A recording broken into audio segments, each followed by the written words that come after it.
ఆయన కరుడుగట్టిన హిందుత్వవాది, బీజేపీలో ఫైర్ బ్రాండ్. అలాంటి నాయకుడు పార్టీకి రాజీనామా చేశారు. కానీ తన కార్యాలయంలో పువ్వు గుర్తును అలాగే ఉంచుకున్నారు.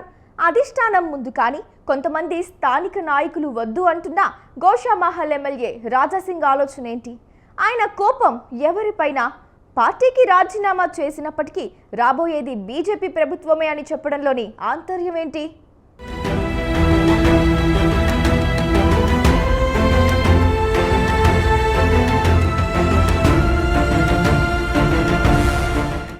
బీజేపీ తెలంగాణ రాష్ట్ర అధ్యక్ష పదవిని ఆశించిన గోషామహల్ ఎమ్మెల్యే రాజాసింగ్ ఆ పదవి దక్కకపోవడంతో నిరాశ చెందారు.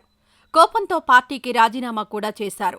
కరుడగట్టిన హిందుత్వవాదిగా ముద్రపడ్డ ఈ బీజేపీ ఫైర్ బ్రాండ్ రాజీనామా చేయడం పెద్ద చర్చకు దారితీసింది. బీజేపీకి రాజీనామా చేయడంతో ఆయన ఏ పార్టీలోకి వెళ్తారు అనే చర్చ మొదలైంది. కాంగ్రెస్ పార్టీలోకి, బీఆర్ఎస్లోకి ఎలాగూ వెళ్లలేరు. ఈ విషయం వేరే వాళ్లు చెప్పడం కూడా కాదు, స్వయానా గోషామహల్ ఎమ్మెల్యే రాజాసింగే చెప్పారు. నన్ను ఆ రెండు పార్టీలు ఎలాగూ తీసుకోవడానికి సిద్ధంగా ఉండవని కుండబద్దలు కొట్టారు. కరుడగట్టిన హిందుత్వవాదిగా ముద్రపడ్డ తనను తీసుకుంటే ముస్లిం ఓటు బ్యాంకు దూరమవుతుందని ఆ పార్టీలు భావిస్తాయి అనేది రాజాసింగ్ చెప్పే మాట. ఆ పార్టీలో చేరేందుకు ఈయన హిందుత్వవాదాన్ని వదిలిపెట్టుకునే నాయకుడు కూడా కాదు. కాబట్టి కాంగ్రెస్, బీఆర్ఎస్ ప్రస్తావన ఇక్కడ అప్రస్తుతం. కానీ తెలంగాణలో ప్రస్తుతం ప్రధానమైన రాజకీయ పార్టీలో బీజేపీ, కాంగ్రెస్, బీఆర్ఎస్ మాత్రమే. బీజేపీకి ఎలాగూ రాజీనామా చేశారు. కాంగ్రెస్, బీఆర్ఎస్ పార్టీలు తనను చేర్చుకోవని ఆయనే చెబుతున్నారు. ఇక అలాంటి సమయంలో ఆయన ముందున్న ఆప్షన్లు ఏమిటి అంటే మనకు ప్రధానంగా 3 పార్టీల పేర్లు వినిపిస్తాయి. వాటిలో ఒకటి శివసేన, రెండవది జనసేన, మూడోది టీడీపీ.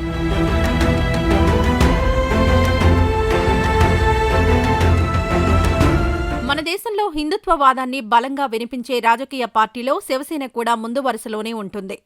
హిందుత్వవాదంతోనే కాషాయ పార్టీలో కొనసాగిన రాజాసింగ్ ఇప్పుడు ఆ పార్టీకి దూరం కావడంతో శివసేనకు వెళ్తారనే ప్రచారం జరిగింది.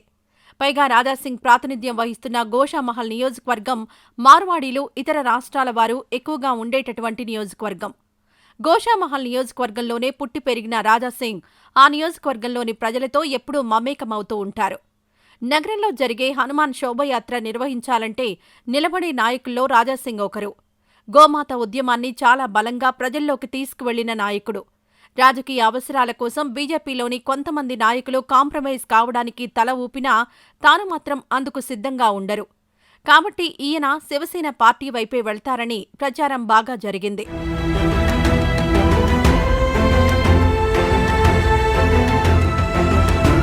శివసేన పార్టీలో చేరడం ద్వారా హైదరాబాద్ నగరంలో శివసేనకు ఒక కీలకమైన నాయకుడిగా ఎదుగుతారని కూడా అందరూ భావించారు. కానీ దీనిపై రాజాసింగ్ నుంచి ఎలాంటి క్లారిటీ లేదు. ఇక రెండోది ఏపీ డిప్యూటీ సీఎంగా ఉన్న పవన్ కళ్యాణ్ నేతృత్వంలోని జనసేన పార్టీ. కొంతకాలంగా పవన్ కళ్యాణ్ కూడా సనాతన ధర్మం గురించి బలమైన వాదన వినిపిస్తున్నారు. దీంతో బీజేపీకి దూరమైన రాజాసింగ్ పవన్ కళ్యాణ్ వైపు చూస్తారని కూడా ప్రచారం జరిగింది. ఆ ప్రచారంపై కూడా రాజాసింగ్ ఎలాంటి కామెంట్ చేయలేదు. సింపుల్గా నవ్వుతూ వదిలేశారు విషయాన్ని. ఇక చివరిది మూడోది తెలుగుదేశం పార్టీ. వాస్తవానికి రాజాసింగ్ రాజకీయ ప్రస్థానం మొదలైంది టీడీపీతోనే. ఆ పార్టీ నుంచి ఆయన కార్పొరేటర్గా కూడా గెలిచారు. ఆ తర్వాత బీజేపీలోకి మారారు. ఇప్పుడు బీజేపీకి దూరమైన రాజాసింగ్ మళ్లీ పాత పార్టీ వైపే వెళ్లొచ్చనే ప్రచారం కూడా జరిగింది. టీడీపీ హైదరాబాద్ నగరంలో బలంగానే ఉన్నప్పటికీ ఆ పార్టీని నడిపించే నాయకుడు నగరంలో కరువయ్యారు.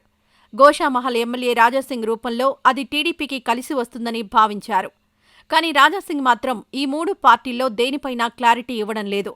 రాజీనామా చేసిన బీజేపీ పార్టీ గుర్తు కమలం పువ్వును మాత్రం తన కార్యాలయంలో నుంచి తీసివేయడం లేదు.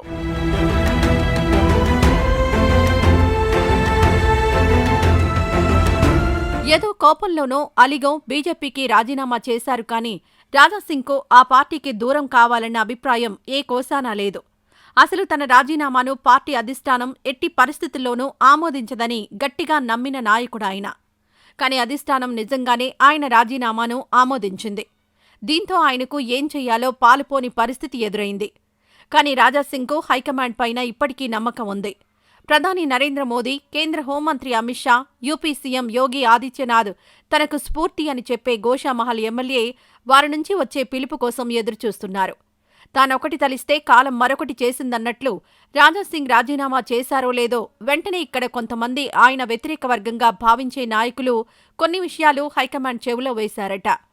రాజాసింగ్ రాజీనామాను హైకమాండ్ ఆమోదించాలంటే ఏ ఎత్తుగడ వేయాలో ఆ ఎత్తుగడే వేసి పార్టీకి దూరమయ్యేలా చేశారు.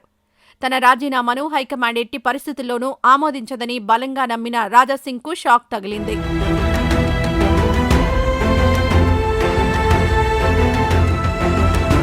ఇక మరో ఎత్తుగడ వేశారు రాజాసింగ్. తన ఆఫీసులో పువ్వు గుర్తు కాషాయ జెండాలు తొలగించని విషయాన్ని బయట ప్రపంచానికి తెలియజేశారు. దీనర్థం పార్టీ పిలిస్తే చాలు వెళదామనే ఆలోచనలో ఉన్నారని, కానీ ఆ పిలుపు మాత్రం రావడం లేదు. ఇష్టం లేకుండా రాజీనామా చేసిన రాజాసింగ్ను బీజేపీలో ఇబ్బంది పెడుతున్న నాయకుడెవరు? ఆయన రాజీనామాను బీజేపీ అధిష్టానం ఆమోదించమని చెప్పడంలో కీలక పాత్ర పోషించిన వ్యక్తి ఎవరు? ఈ ప్రశ్నలకు సమాధానం దొరకాలంటే కొంతకాలంగా రాజాసింగ్ ఎవరితో విభేదిస్తున్నారో పరిశీలిస్తే తెలిసిపోతుంది. బండి సంజయ్ పార్టీ అధ్యక్ష పగ్గాలు చేపట్టినప్పుడు చాలా సంతోషపడ్డ వ్యక్తుల్లో రాజాసింగ్ ఒకరు.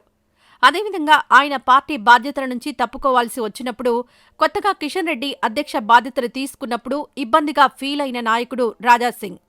కేంద్ర మంత్రి కిషన్ రెడ్డితో ఏమాత్రం పొసగడం లేదు రాజాసింగ్కు.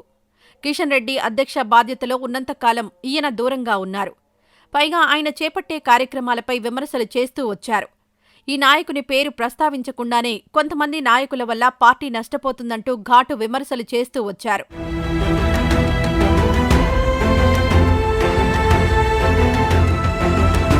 బీజేపీ రాష్ట్ర అధ్యక్ష పదవి కోసం చాలా మంది ఎదురుచూశారు. ఆ పదవి రామచంద్రరావును వరించింది. బండి సంజయ్, ధర్మపురి అరవింద్, రఘునందన్ రావు ఇంకా కొంతమంది ఎమ్మెల్యేల పేర్లు తెరపైకొచ్చినప్పటికీ చివరి నిమిషంలో రామచంద్రరావు పేరు ఖరారు చేశారు. ఇది నచ్చని గోషామహల్ ఎమ్మెల్యే రాజాసింగ్ నామినేషన్ వేసేందుకు పార్టీ కార్యాలయానికి వెళ్లారు. కానీ అక్కడ ఆయనకు చేదు అనుభవం ఎదురైంది. నామినేషన్ వెయ్యొద్దని పార్టీ పెద్దలు చెప్పారని, ఏకగ్రీవంగా రామచంద్రరావు పేరుని తీసుకుంటున్నారని కార్యాలయంలోని కొంతమంది చెప్పారు. దీంతో ఆగ్రహం చెందిన రాజాసింగ్ బీజేపీకి రాజీనామా చేయాల్సి వచ్చింది. పార్టీ పెద్దలు పిలిచి బుజ్జగిస్తే వినే నాయకుడే. కానీ ఆయన రాజీనామాను ఆమోదించేలా కొంతమంది నాయకులు ఢిల్లీలో చక్రం తిప్పారట. ఆయనకు వ్యతిరేకంగా హైకమాండ్ వద్ద లేనిపోనివి నూరిపోశారట. రాజాసింగ్ అంత పెద్ద నాయకుడు అయిపోయాడా అని కోపంతో హైకమాండ్ రాజీనామా ఆమోదించిందట.